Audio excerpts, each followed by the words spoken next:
In reading the Responsa ad Dubia,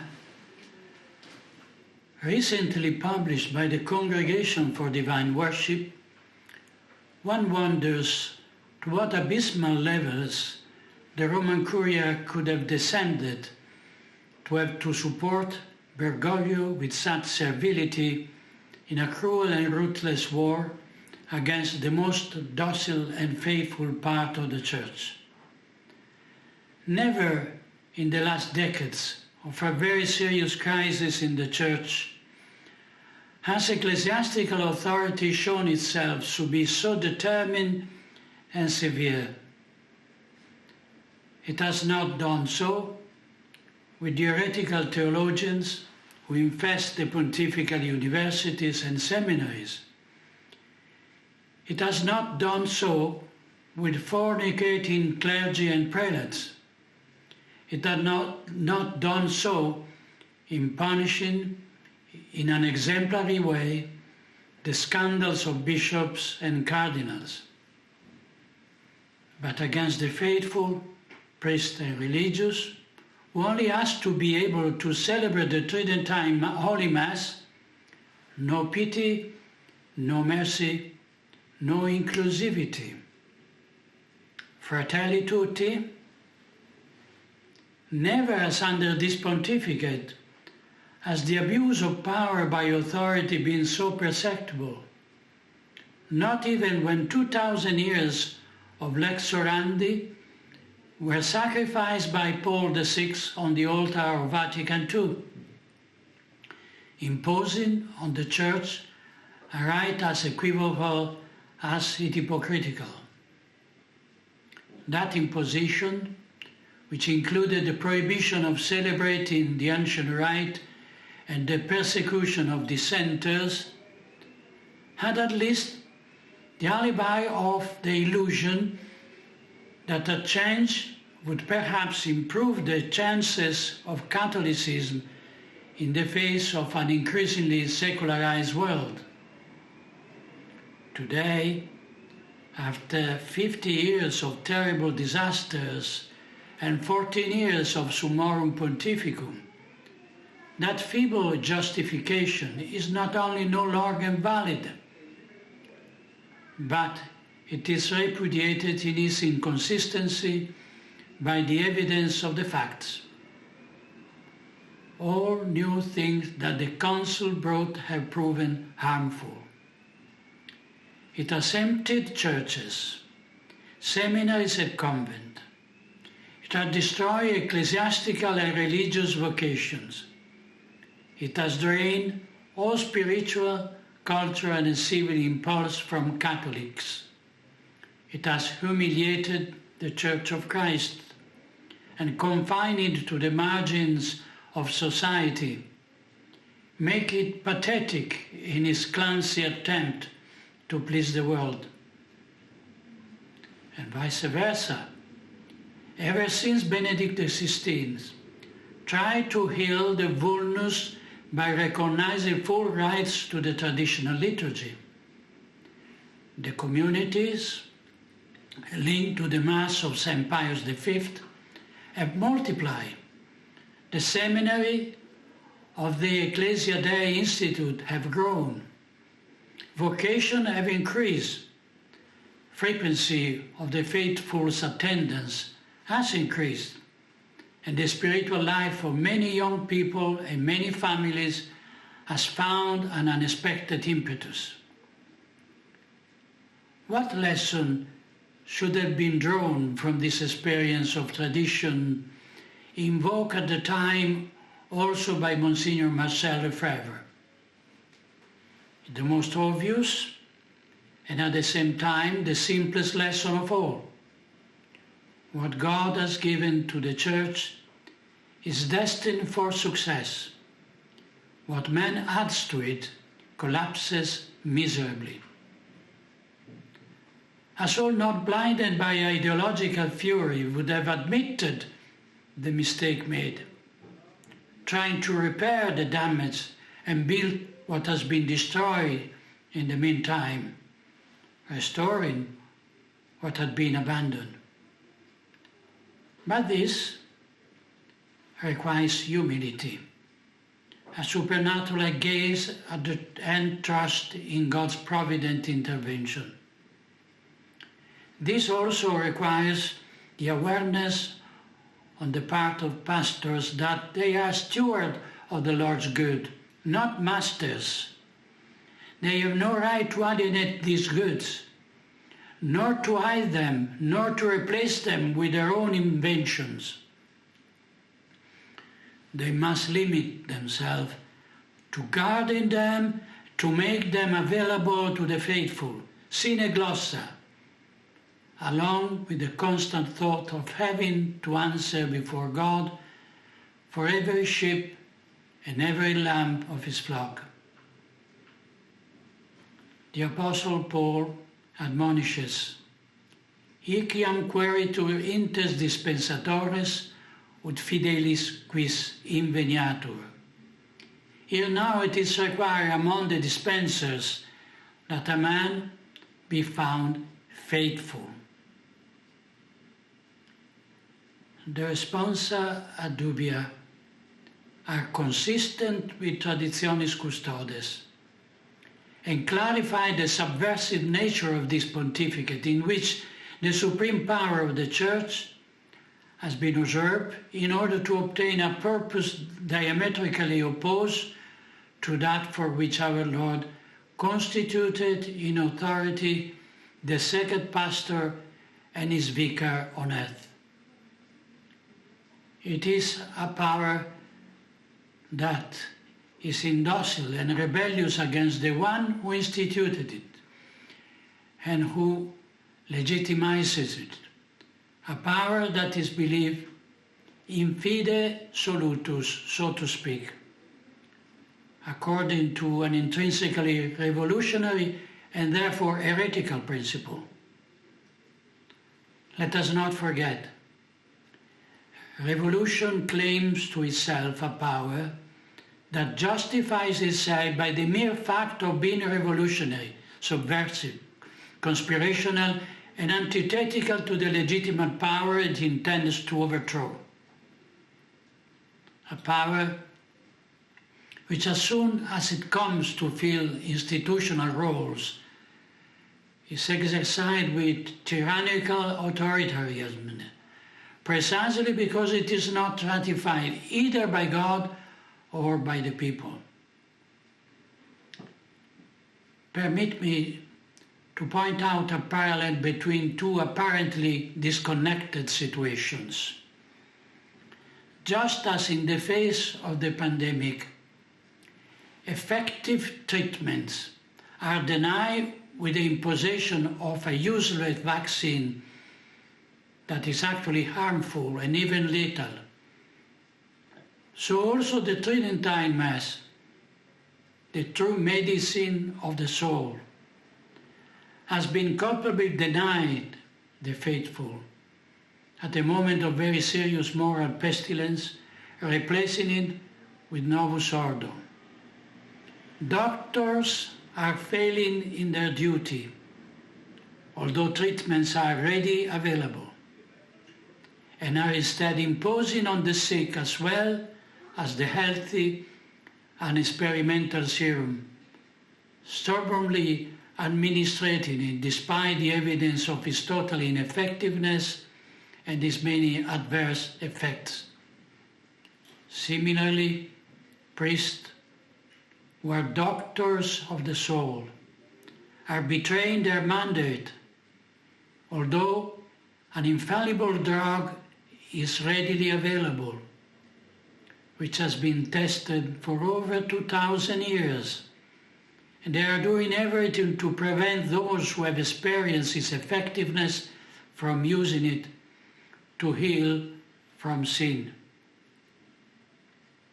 In the first case, the body's immune defenses are weakened or cancelled in order to create chronically ill patients who will be dependent on the pharmaceutical companies. In the second case, the immune defenses of the soul are compromised by a worldly mentality and by the cancellation of the supernatural and transcendent dimension, so as to leave soul helpless in the face of the assaults of the devil. And this is valid as a response to those who claim to face the religious crisis without considering the social and political crisis in parallel with it, because it is precisely the two-pronged nature of this attack that make it so terrible and reveal that it is being guided by one same criminal mind. I do not want to go into the merits of the deliriums of the responsa.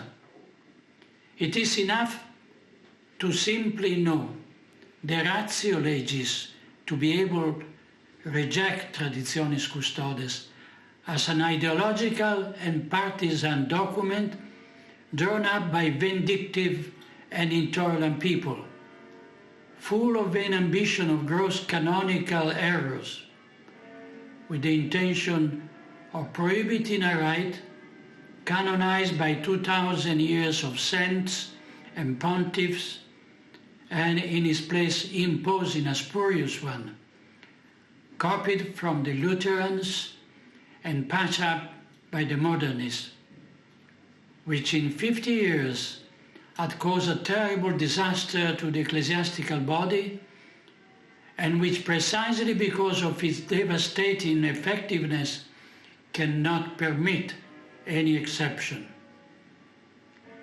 Here there is not only fault, there is also malice, and the twofold betrayal of the divine lawgiver as well as the faithful.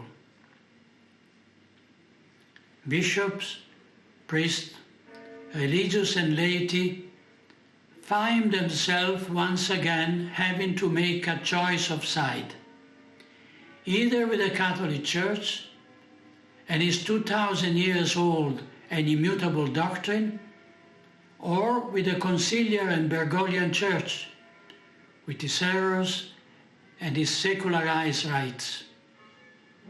And this happened in a paradoxical situation in which the Catholic Church and her counterfeit coincide in the same hierarchy, which the faithful feel they must obey as an expression of God's authority, and at the same time they must disobey as treacherous and rebellious. It is true that it is not easy to disobey the tyrant.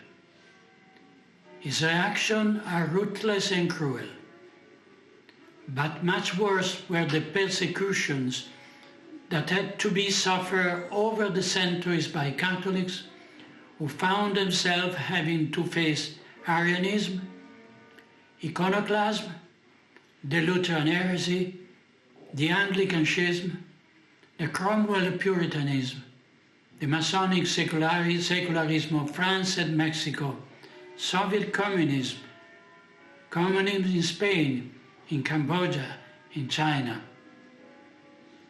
How many bishops and priests martyred, imprisoned, and exiled? How many religious massacred? How many churches desecrated? How many altars destroyed? And why did all this happen? Because the second minister did not want to renounce the most precious treasure that our Lord has given us, the Holy Mass. The Mass that he taught the apostle to celebrate, that the apostle transmitted to their successors, that the popes have guarded and restored, and that has always been at the center of the infernal hatred of the enemies of Christ and of the Church. Two things: that the same Holy Mass, for which missionaries sent to Protestant lands or priests imprisoned in the gulags risked their lives, is today forbidden by the Holy See, is a cause of pain and scandal. as well as an offense to the martyrs who defended that Mass to the last breath. But this thing can only be understood by those who believe, who love, and hope. Only by those who live by God.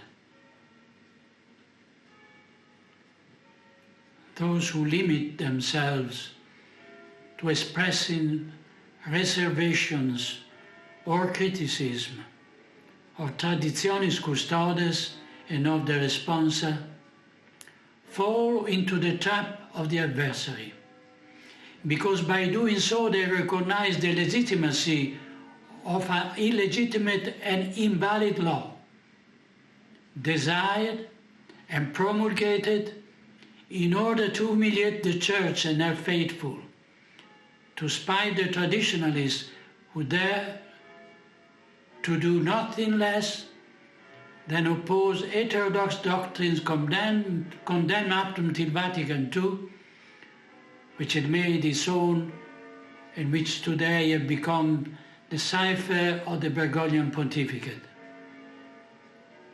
Traditionis custodes and the responsa must simply be ignored, returned to the sender.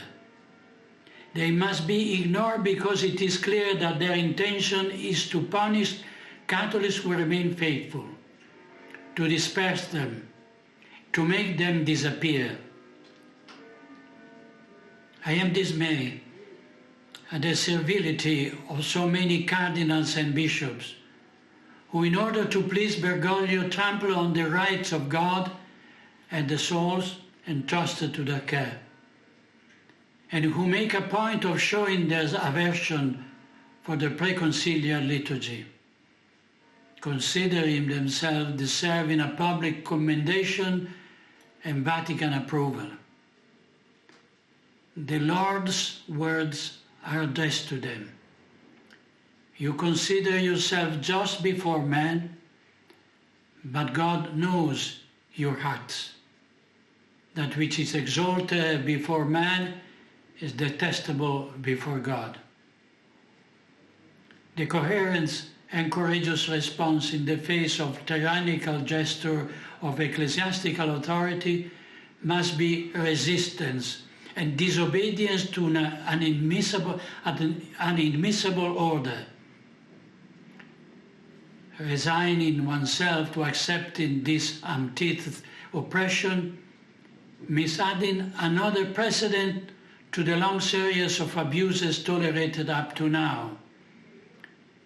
And by one's own servile obedience, making oneself responsible for the maintenance of a power as an end in itself.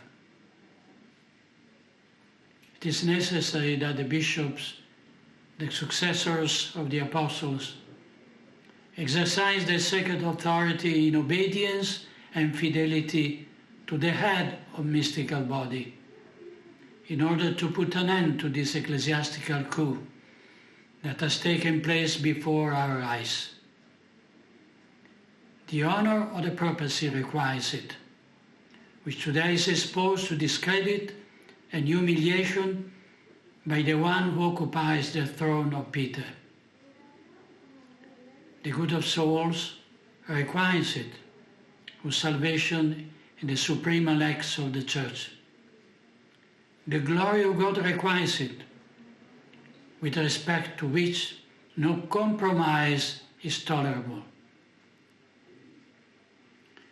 The Polish Archbishop, Monsignor Jan Paweł Lenga, has said that it is the moment for the Catholic counter-revolution if we do not want to see the Church sink under the heresies and vices of mercenaries and traitors. The promise of non praevalebunt does not exclude courageous and firm action in the least. On the contrary, it asks and demands such action from bishop and priest, and also from the laity, who never, as today, have been so treated as subjects despite the fatuous appeal to auctuosa participatio and to their role in the Church. Let us take note. Clericalism has reached its apex under the pontificate of the one who hypocritically does nothing but stigmatize it.